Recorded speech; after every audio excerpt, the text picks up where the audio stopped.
குயில் ஆடாத மயில் நானாக இருந்தேனே.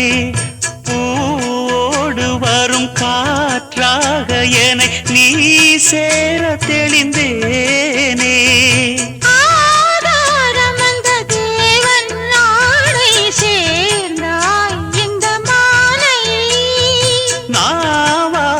ருசித்தேனே தேனை தேர்ந்தேன் இன்று நானே.